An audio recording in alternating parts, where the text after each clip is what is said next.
The Invisible Soldier, The Diary of Sergeant James William Herbert. Prologue. December 1943. A cold night over the South Pacific.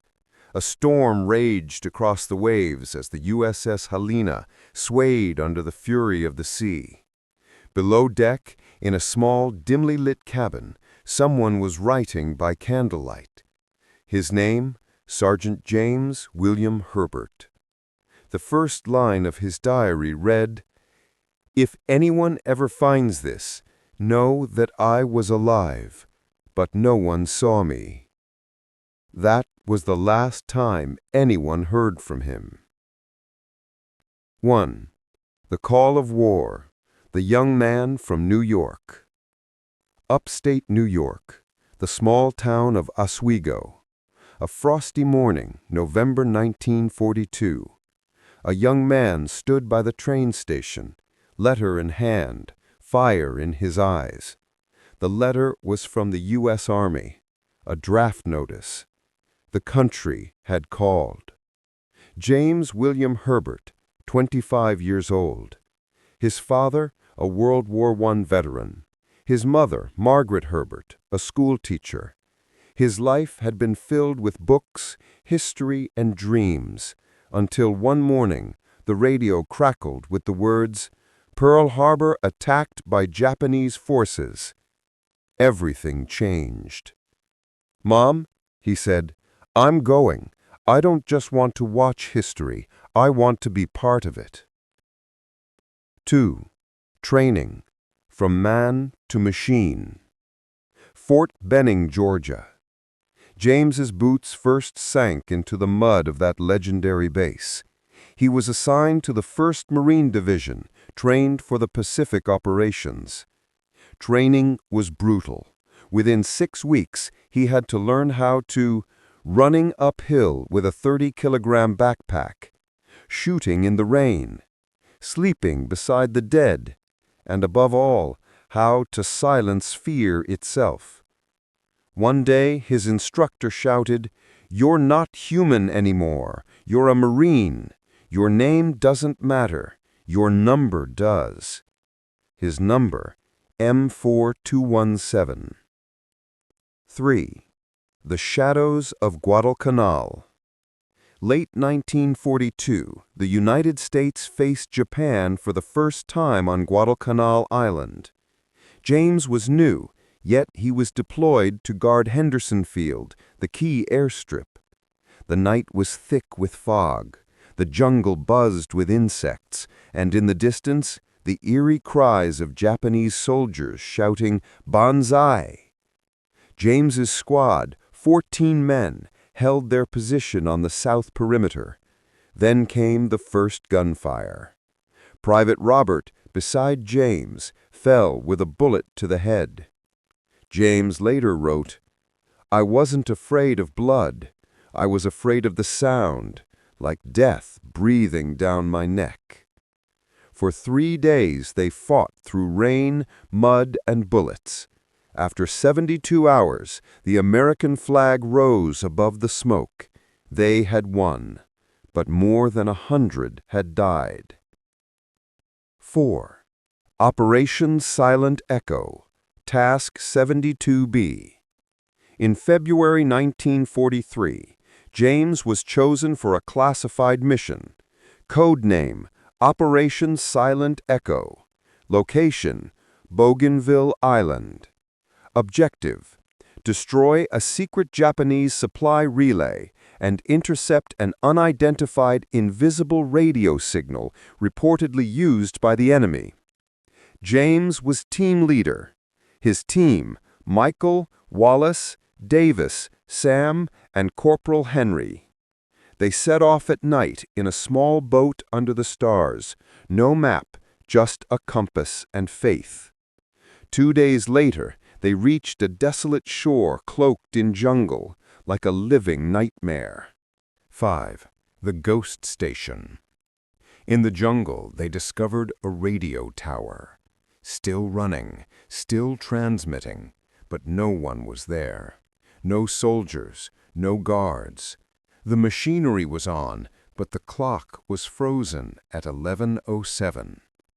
James wrote, "We came to fight men. Instead, we found time itself as our enemy." They decided to destroy the radio, but as night fell, the men began to disappear, one by one. First Michael vanished, then Davis, then Henry's final scream echoed through the dark. "It's in the trees!" By morning, only James and Sam remained. All around them, strange markings on the ground, as if shadows had burned into the earth. 6. The Final Pages. December 12, 1943. The logbook of the USS Helena recorded Sergeant James William Herbert, missing in action, presumed dead. A year later, in January 1944, a fisherman near the Solomon Islands found a waterlogged diary.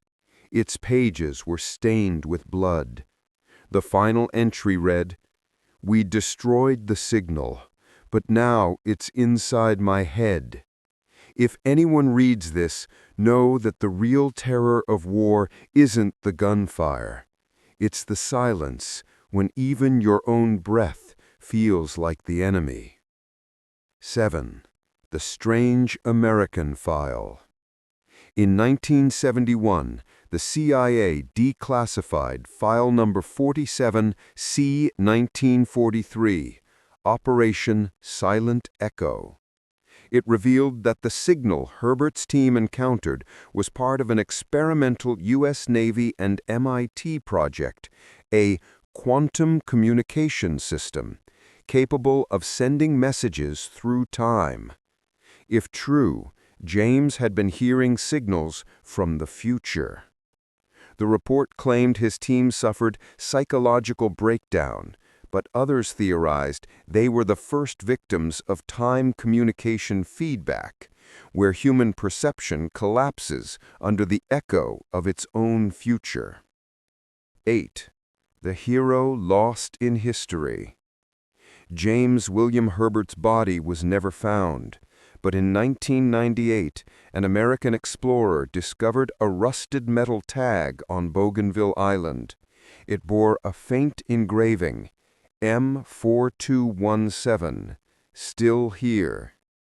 No one could confirm if it was his, but among Marines, the legend lived on, the soldier who defied time itself. 9. The Mother's Prayer. His mother, Margaret Herbert, passed away in 1962. Beside her grave in Oswego stands a small stone plaque. "To my son James, may your echoes find peace." Every Veterans Day, an elderly woman lays flowers there. Locals say she was Eleanor Clark, James's fiancée, who believed until her last breath, "James didn't die. He's still standing guard, somewhere beyond time." 10. The Invisible Soldier. History or myth. Historians still debate whether Operation Silent Echo ever existed. Some say it was a psychological warfare experiment, others a cover-up. But in 2017, a discovery reignited the mystery. An old audio tape recovered from the U.S. Naval Archives. On it, a faint male voice repeats, "This is Sergeant Herbert. We completed the mission. Repeating, repeating." The tape's date, December 12, 1943, but it was recorded in 1954. Epilogue. The war ended in 1945. But some wars never truly end, like the one fought by the soldier who vanished into history, the man whose name still echoes across every Marine campfire, every battlefield story whispered under the stars. Sergeant James William Herbert, the Invisible Soldier. This story is inspired by true events and fragments of declassified U.S. military archives related to the Bougainville Island operations. Certain documents confirmed the disappearance of a squad and experimental communications research during that period. This cinematic reconstruction blends historical fact and unresolved mystery, where history and the impossible meet.